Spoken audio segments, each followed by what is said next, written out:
You lean down toward your dog, your face moving close to theirs, your eyes soft, a smile spreading across your face. And your dog freezes for just a second. Their nostrils flare almost imperceptibly. Their eyes shift. Maybe they turn their head slightly to one side. And then, if the trust is deep enough, they relax into you completely. You thought you were giving them a kiss.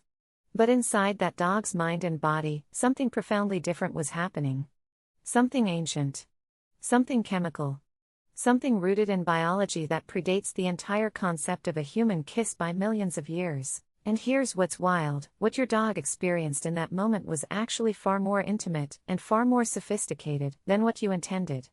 Today, we're going to go deep into the canine mind and body to understand exactly what is happening, layer by layer, the moment you press your face to your dog's fur or cheek. And I promise you, by the end of this, you will never look at that simple little act the same way again. Let's start right at the very beginning of the moment, before your lips even make contact, because the experience for your dog actually starts way earlier than it does for you. You are a primarily visual creature. You navigate the world through what you see and what you hear. But your dog lives in an almost completely different sensory universe. Approximately 1/3 of their brain is dedicated entirely to processing smell. To put that in perspective, their sense of smell is estimated to be anywhere from 10,000 to 100,000 times more powerful than yours. And when you begin leaning in toward them, you are entering the most sensitive sensory zone they possess. Here is where something extraordinary happens. Dogs have a secondary olfactory system that humans essentially do not have, a structure called the vomeronasal organ, sometimes called Jacobson's organ. It sits in the roof of the mouth and connects directly to the part of the brain that governs emotion and memory. While your nose is picking up general smells, the vomeronasal organ is doing something else entirely. It is reading chemical messages. Pheromones. Hormonal signatures. The invisible emotional data that your body broadcasts constantly without you ever knowing. When you bring your face close to your dog, and especially when you breathe near them, you are essentially handing them a detailed biochemical report about yourself. Are you stressed? Your cortisol levels will tell them. Are you exhausted? Your body chemistry shifts when you're sleep deprived, and they can read it. Are you anxious, or happy, or emotionally unsettled? All of that information is written in the molecules floating from your breath and your skin.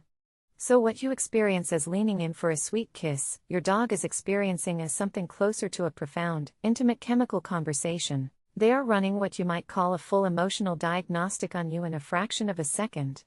They are not passively receiving your affection. They are actively reading you at a molecular level. They are asking, in their own biological language, who are you right now, in this moment? And they are waiting for your body to answer honestly, because bodies always tell the truth.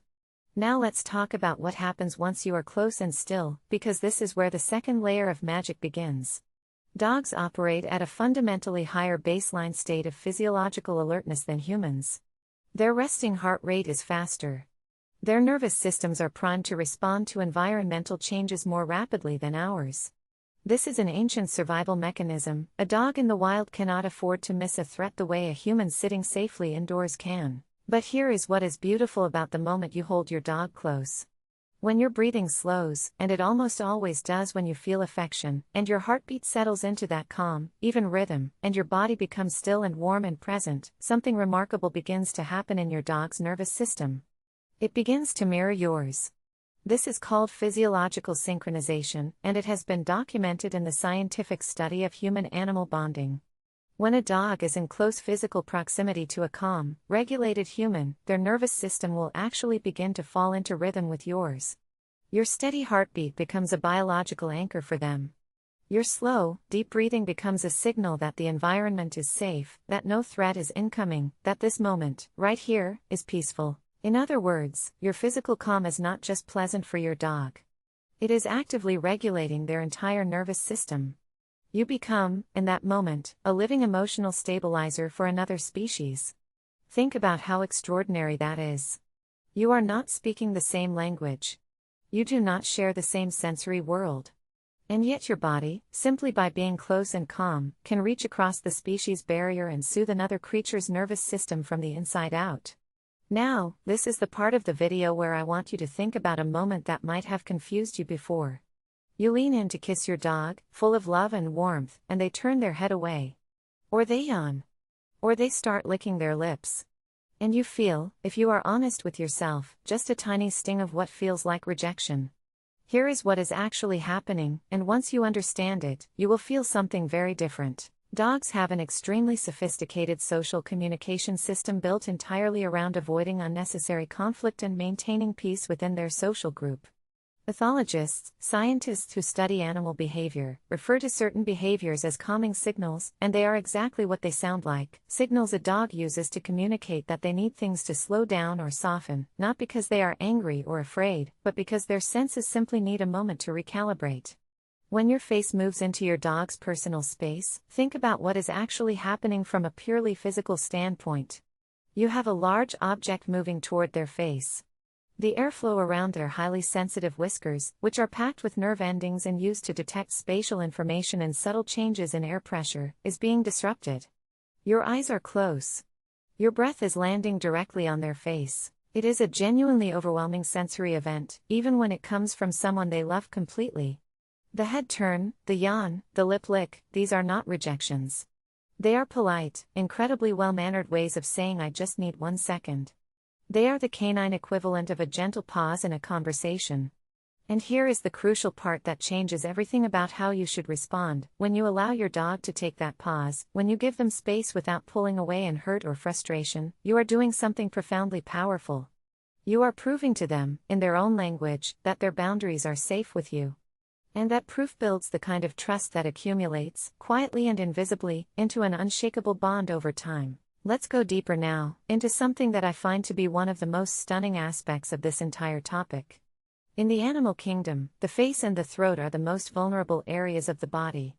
They are where the vital structures are. They are where a predator strikes. Across virtually every species, exposing your face and neck to another creature is a profound act, because it means you are choosing, deliberately, to remove your ability to defend yourself in the most critical moment. Think about what you are actually doing when you lean in to kiss your dog. You are lowering your head, which in the body language of many species signals submission. You are closing your eyes, which removes your primary sense.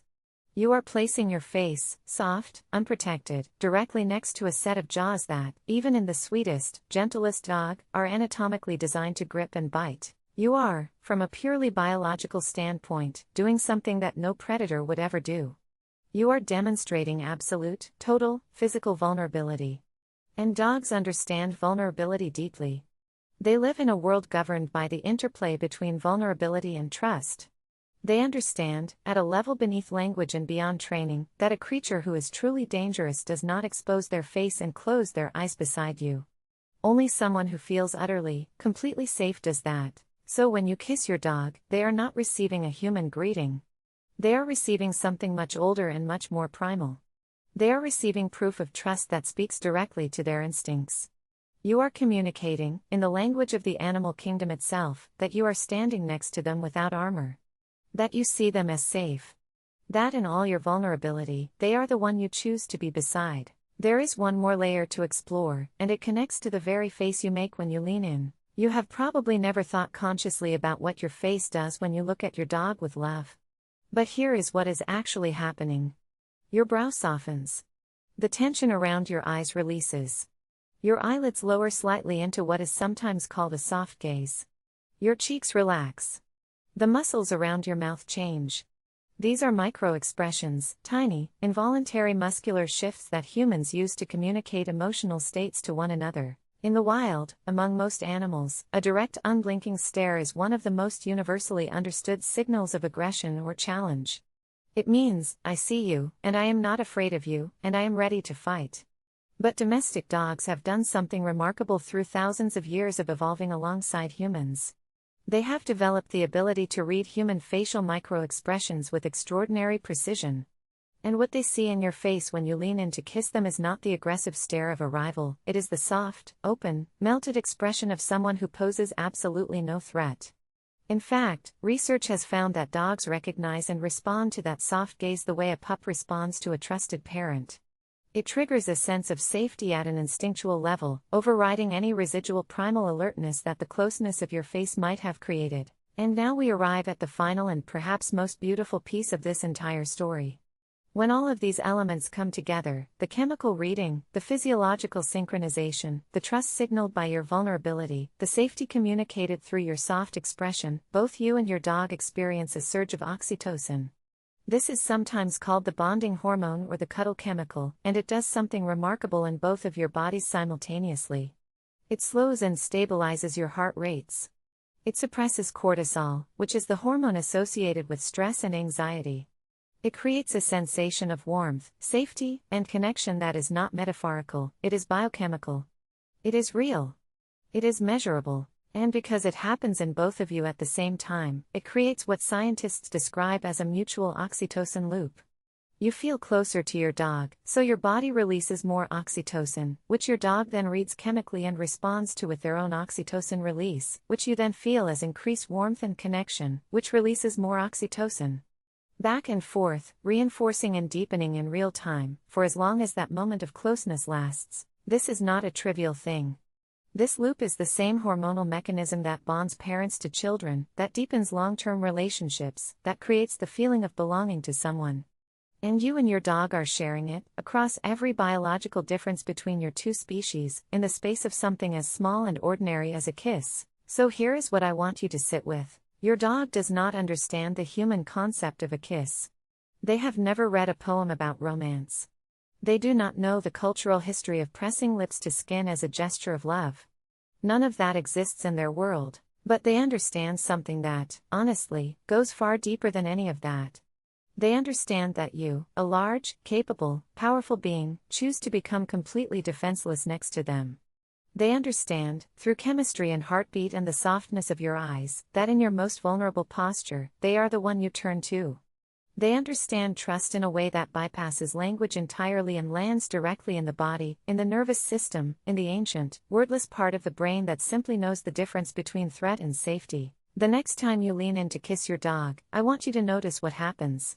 Watch their nostrils. Feel whether their body softens or stiffens.